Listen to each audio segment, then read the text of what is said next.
नमस्कार दोस्तों, मैं हूं कुलदीप सिंह और आज हम सारण गांव में आए थे। सारण गांव जो है वो ग्राम पंचायत करेरी के अंतर्गत आता है और इस गांव की बात करूं तो आज तक यहां पर सड़क का नामो निशान नहीं है। लोगों को कई प्रकार की दिक्कतों का सामना करना पड़ता है। दोस्तों, इसके साथ ही मैं बताना चाहूँगा यहाँ के कुछ एरियाज़ की। तो ग्राम पंचायत चरौड़ी की बात करूँ तो ग्राम पंचायत चरौड़ी जो है वो वहाँ पड़ती है। कैमरामैन आप तस्वीरों के माध्यम से दिखाइए। और इसके साथ ही हमारे कुछ एरिया हैं, चाहे ग्राम पंचायत चरौड़ी की बात करूं, चाहे ग्राम पंचायत करेरी की बात करूं, जिन गांव में अभी तक सड़क सुविधा नहीं पहुंची है। इसके साथ ही एक गांव है, लास्ट गांव हमारा खजरी पड़ता है, उसके बाद जुंघरार है। और इस साइड की मैं बात करूं ग्राम पंचायत करेरी के, तो सबसे लास्ट जो है वो सारण गाँव आता है। तो यहाँ पर लोगों से जब हमने बातचीत की, गाँव में जब गए, तो उन्होंने साफ तौर पर कहा कि यहाँ पर सड़क की उचित व्यवस्था नहीं है। इन्हें जो है वो कई प्रकार की दिक्कतों का सामना करना पड़ता है।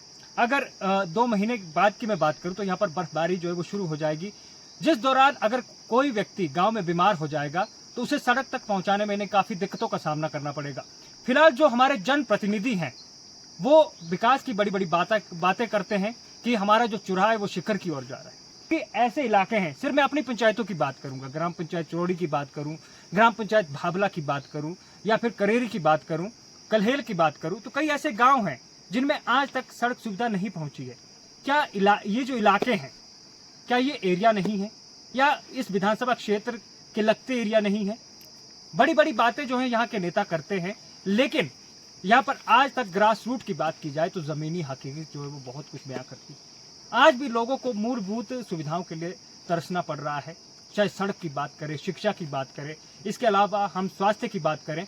सिविल अस्पताल तीसा की भी बात करूं तो सिविल अस्पताल तीसा में रेडियोलॉजिस्ट का जो पद है वो काफ़ी लंबे समय से रिक्त है और वहां पर लोगों को दिक्कतें आ रही हैं अल्ट्रासाउंड करवाने में। इसके साथ ही 30 बेडेड का जो हॉस्पिटल है, एक भवन है, वो पूरी तरह से बंद कर दिया गया है। तो यहाँ पर जो शिखर की बात की जाती है, तो मुझे जो चुराहा शिखर की ओर जो बातें करते हैं, चाहे वो कांग्रेस के लोग हों या फिर वो भाजपा के लोग हों, सिर्फ झूठी बातें करते हैं। वो बातें जो है वो तथ्यों के आधार पर नहीं है, ज़मीनी हकीकत जो है वो बहुत कुछ बयां करती है। फिलहाल दोस्तों, आज सारण गांव में आए थे और यहाँ की समस्याएं जो है वो हमने उठाई हैं। फिलहाल अगर यहाँ के जो जनप्रतिनिधि हैं, अगर इन ग्रामीणों की मांगों को पूरा करते हैं तो यहाँ पर लोगों को किसी प्रकार की दिक्कत का सामना नहीं करना पड़ेगा। दोस्तों, मिलते हैं अगले एपिसोड में। आज के लिए बस इतना ही।